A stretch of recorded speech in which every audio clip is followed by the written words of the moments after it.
तो last part में हमने देखा था कि शियोकी नाइट वॉचर की टीम के साथ स्कूल में आ गया था, जहां उन्होंने नंदा डीमन के कई सारे साथियों को मार दिया था, जिसमें जिंगयू नाम के नए कैरेक्टर ने शियोकी की बहुत मदद की थी। ऊपर से उसने ये भी पता लगाया था कि असली नंदा डीमन यी फाई की गर्लफ्रेंड नहीं बल्कि यी फाई खुद है। अब आगे तो इस पार्ट की शुरुआत में उन्हें पता चलता है कि शियोकी ने अपने साथियों के साथ मिलकर नंदा डीमन को खत्म कर दिया था और इस वक्त वो अपने ड्रीमिंग वर्ल्ड में है, जहां उसके सामने नंदा डीमन और यी फाई है। तभी शियोकी नंदा डीमन को डराते हुए उससे पूछता है कि जो सब तुमने किया था उसके पीछे की क्या वजह थी। इस पर नंदा डीमन कहती है कि हमारा क्लैन तो बस इंसानों से छुपकर रहना चाहता था, लेकिन एक दिन हमारे पास एंशिएंट गॉड चर्च का एक बंदा आया जिसने हम लोगों को डराकर कहा कि हमें तुम्हें पकड़कर लाना होगा, नहीं तो वो हमारे पूरे क्लैन को खत्म कर देंगे। इसलिए हमने ये सब प्लान किया, जहाँ शुरू में तो बस हम तुम्हें पकड़ना चाहते थे, लेकिन जब हमें तुम्हारी पावर्स का पता चला तब हम तुम्हें मारने पर मजबूर हो गए। ये सुनकर शियोकी उससे कहता है कि तुम्हारी इतनी प्लानिंग का क्या हुआ, आखिर में तो तुम मारी ही गई। इस पर नंदा डीमन कहती है कि मैं तुम्हें आराम से मार देती, पर तुम्हें यीफी ने बचा लिया, क्योंकि यीफी बहुत काइंड हार्टेड पर्सन है, इसलिए उसकी बॉडी के ऊपर काबू करने के बाद भी उसने तुम्हें बचाने के लिए अपना हाथ गवा दिया, क्योंकि उसे गम था कि वो पिछली बार तुम्हें अकेला छोड़कर भाग आया था जब तुम सभी क्लासमेट्स के पास डीमन आए थे। तो ये सब सुनकर शियोकी यी फाई के पास जाता है और देखता है कि उसकी लॉयल्टी रैंकिंग 85 है, लेकिन इस वक्त यी फाई बिल्कुल भी सही हालत में नहीं है, क्योंकि उसे समझ नहीं आ रहा था कि ये सब क्या हो रहा है और वो अचानक से कैसे मर गया। तो यी फाई की हालत देखकर शियोकी को समझ नहीं आ रहा था कि वो क्या करे। उसी वक्त शियोकी के सामने एक कॉन्ट्रैक्ट बाहर आता है जिसमें लिखा था कि अगर शियोकी चाहे तो यी फाई को अपने हॉस्पिटल की नर्स बना सकता है। तो शियोकी यी फाई को खत्म करने के बजाय उसे अपने हॉस्पिटल की नर्स बनाने का ही डिसाइड करता है, ताकि यी फाई यहाँ एक अच्छी जिंदगी जी सके। इधर यी फाई भी हॉस्पिटल का नर्स बनने के लिए मान जाता है और कॉन्ट्रैक्ट पे साइन कर देता है। इसके बाद शियोकी नाइक्स के पास जाता है, तो नाइक्स उसे देखकर पूछती है कि क्या तुम मुझसे मिलने आए हो। इस पर शियोकी बोलता है कि मैं आपको किसी से मिलवाना चाहता हूँ। अब शियोकी यी फाई को वहाँ बुला लेता है, जिसे देखकर नाइक्स उसे अपना ग्रैंड चाइल्ड समझकर गले लगा लेती है। तभी शियोकी धीरे से बोलता है कि नाइक्स की हालत ठीक नहीं है, इसलिए तुम्हें इसका ग्रैंड चाइल्ड बनने का प्रिटेंड करना है ताकि नाइक्स ठीक हो जाए। तो यी फाई इसके लिए मान जाता है और नाइक्स को अपनी दादी कहकर बुलाने लगता है। तो ये सुनकर नाइक्स बहुत ज्यादा खुश हो जाती है और उसके बारे में पूछने लगती है कि वो कैसा है। तभी शियोकी देखता है कि नाइक्स की हालत 23% ठीक हो गई है। आगे शियोकी कैप्टन से मिलने जाता है और उसे बता देता है कि मुझे कुछ सोर्सेज से पता चला है कि नंदा स्नेक डीमन वाला अटैक एंशिएंट गॉड चर्च ने प्लान करा था। तभी वहाँ मो आ जाता है और बोलता है कि स्कूल में अब सब कुछ ठीक हो गया है, लेकिन हमें नंदा स्नेक डीमन का हेड नहीं मिला।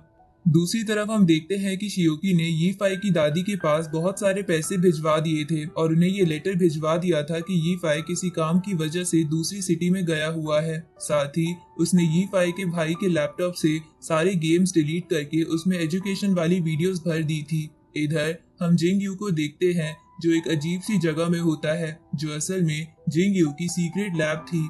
अब जिंगयू उस लैब में एक सूटकेस लेकर जाता है जिसके अंदर नंदा स्नेक डीमन का हेड था, जिसके बाद जिंगयू उस हेड को निकालकर कट करने लगता है क्योंकि वो उस पर रिसर्च करना चाहता था। हेड कट करने के बाद जिंगयू को उसमें से कुछ मिलता है, जिसे देखकर वो बहुत ज्यादा खुश हो जाता है और एविल तरीके से हंसते हुए अपने लैब के चूहों पर एक्सपेरिमेंट करने चला जाता है। अगले दिन हम कैप्टन और शियोकी को शॉर्ट ट्रेनिंग करते हुए देखते हैं, जहाँ ट्रेनिंग करते हुए कैप्टन शियोकी से कहता है कि मुझे अंदाजा नहीं था कि तुम कुछ ही दिनों में वैसे लेवल की पीक पर पहुंच जाओगे, इसलिए हम कुछ दिनों में तुम्हें नाइट वॉचर्स ट्रेनिंग कैंप में भेजने वाले हैं। इस पर शियोकी कैप्टन से पूछता है कि आप ऐसा क्यों कर रहे हैं, क्या ये सब कुछ एंशिएंट गॉड चर्च की वजह से किया जा रहा है। इस पर कैप्टन कहता है कि तुम एंशिएंट गॉड चर्च की चिंता मत करो, ट्रेनिंग कैंप को अटेंड करना हर किसी नाइट वॉचर के लिए मैंडेटरी होता है, इसलिए तुम्हें भी वहां जाना होगा और हो सकता है कि तुम वहां नए फ्रेंड्स बना लो। तो ये सुनकर शियोकी उसके लिए मान जाता है। इधर हम उसी नाइट वॉचर टीम के सीनियर कैप्टन को देखते हैं जो ट्रेनिंग कैंप के वाइस कैप्टन से मिलने आया था। जहां वो उस वाइस कैप्टन से कहता है कि नाइट वॉचर के कुछ मेंबर्स ट्रेनिंग के लिए तुम्हारे कैंप में आने वाले हैं। इस पर वो वाइस कैप्टन पूछता है कि पहले तो ट्रेनिंग की जगह दूसरी थी, तो तुम उस एडवांस जगह को छोड़कर मेरे जैसे टेम्पररी बेस में नाइट वॉचर को ट्रेनिंग करने के लिए क्यों भेज रहे हो। इस पर वो सीनियर कैप्टन वाइस कैप्टन को शियोकी की प्रोफाइल दिखाता है कि उसके पास किंग ऑफ एंजल की पावर है। साथ ही अब की बार बाकी स्टूडेंट भी बहुत ही खतरनाक है, इसलिए उन्हें भी सेफ रखना जरूरी है। अब हम एक एक करके उन सभी मेंबर्स को देखते हैं जो सब ट्रेनिंग करने के लिए आने वाले थे, जिसमें सबसे पहले लड़का था बाइली, जो कि एक बहुत बड़े बिजनेस एम्पायर का मालिक था और इस वक्त वो एक पब्लिक बाथ हाउस में स्ट्रेंजर्स के साथ एक कार्ड गेम खेल रहा था, जहां उनसे जीतने के बावजूद भी बाइली उन सबको बहुत महंगी महंगी घड़ियां दे देता है, क्योंकि उसे अपनी रिच लाइफ दिखाने का बहुत शौक था। इसके बाद बाइली ट्रेनिंग कैंप की तरफ निकल जाता है। दूसरी तरफ हम एक छोटी लड़की को देखते हैं जिसे कुछ बुली परेशान कर रहे थे। तभी वहां पर किंगजू नाम का एक लड़का आ जाता है जो कि एक जूनियर हाई स्कूल का चेयरपर्सन था। अब वो लड़का उन बुलीज को अपने दोस्तों से बहुत पिटवाता है और उस छोटी बच्ची को सेफली घर भेज देता है। इस तरफ हम पहाड़ों के टेंपल में युआन नाम के एक लड़के को देखते हैं जो कि एक पापी था और करेंटली अपने पापों का पश्चाताप करने के लिए इस टेंपल में रहता था। अब उसे टेंपल का मॉन्क युआन को उस ट्रेनिंग कैंप में जाने के लिए कहता है, क्योंकि हो सकता है जब युआन दुनिया को डीमन से बचाएगा तो उसके पाप धुल जाए।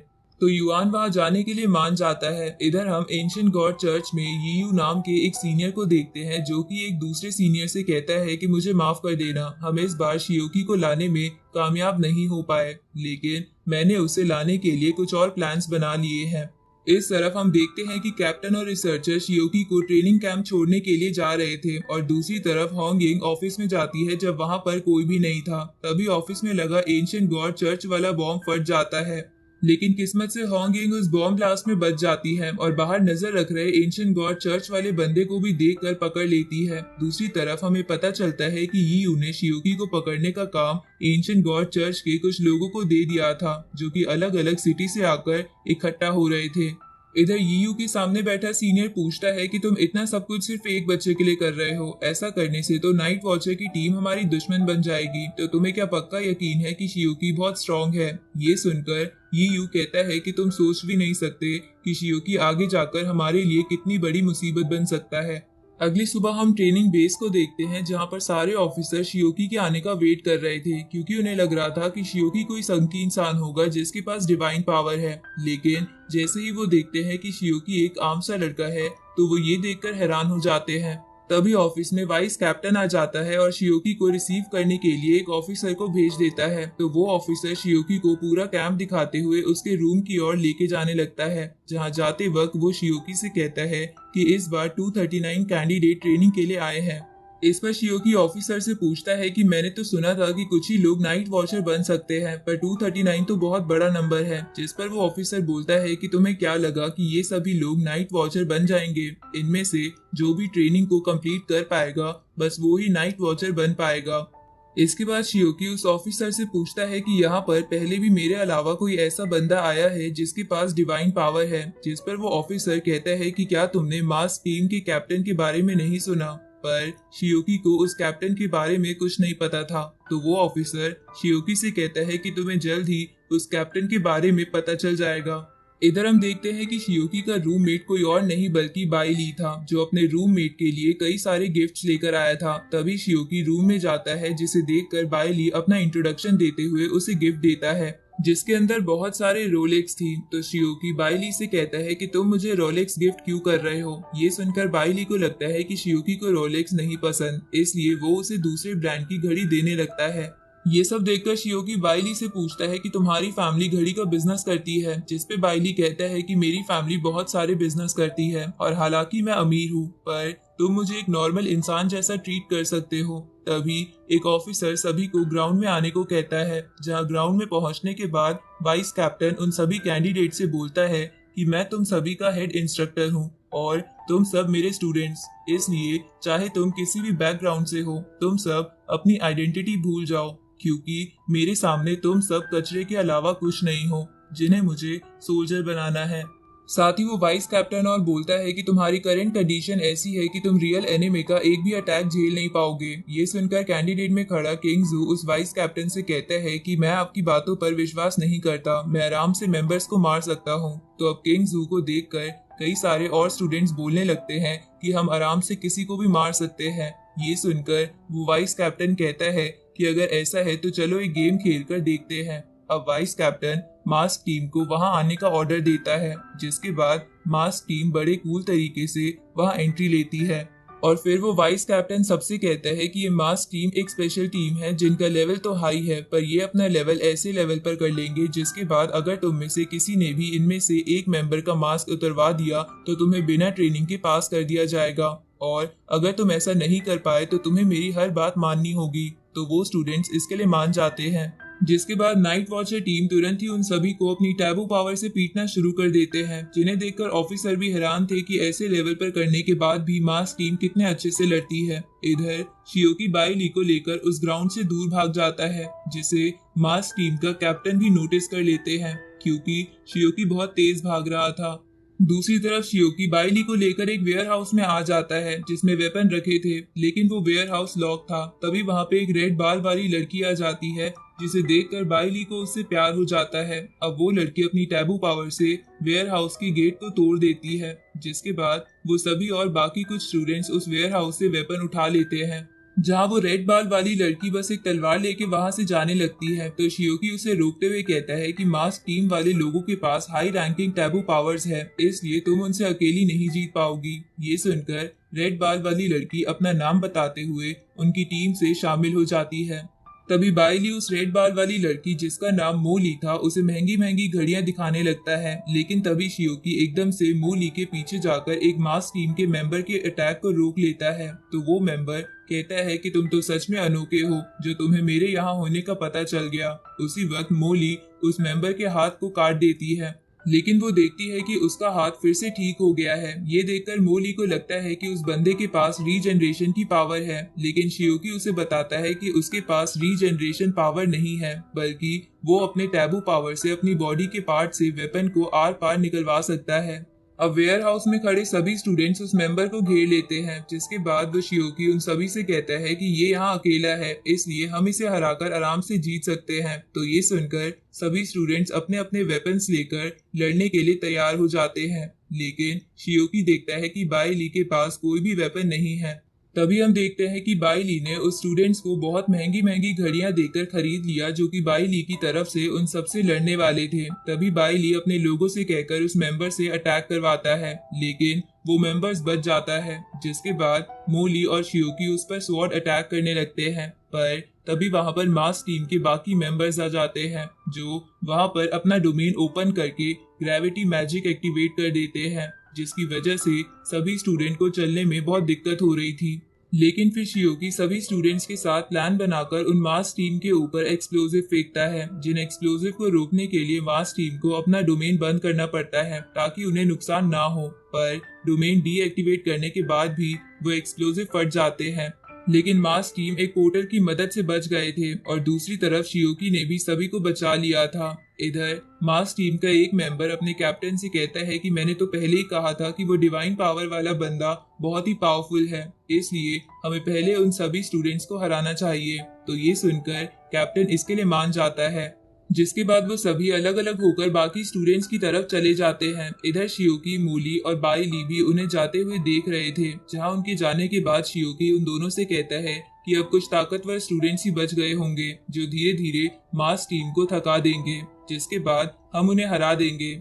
इधर हम एक बिल्डिंग में युआन और कुछ स्टूडेंट्स को देखते हैं, जहां पर युआन एक जगह चुपचाप बैठा था। तो बाकी स्टूडेंट्स उसे कहते हैं कि मास टीम का एक मेंबर हमारी बिल्डिंग में आ गया है, इसलिए तुम हमारी मदद करो वरना हम मारे जाएंगे।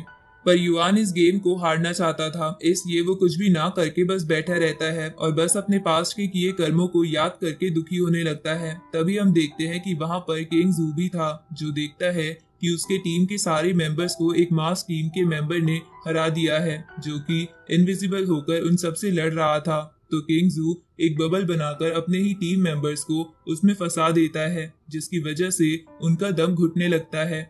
इसके बाद किंग जू उस मेंबर से कहने लगता है कि तुम जल्दी से अपना मास्क हटा लो वरना मैं इन स्टूडेंट को जान से मार दूंगा। ये सुनकर वो मेंबर बोलता है कि तुम ऐसा कैसे कर सकते हो, ये तो बस एक गेम है और तुम कैसे इंसान हो जो कि बस एक गेम में अपने दोस्तों को मार रहा है। ये सुनकर किंग जू उससे बोलता है कि मैं तुम्हें 5 सेकंड देता हूँ, अगर तुमने 5 सेकंड में मास्क नहीं हटाया तो ये सब मारे जाएंगे।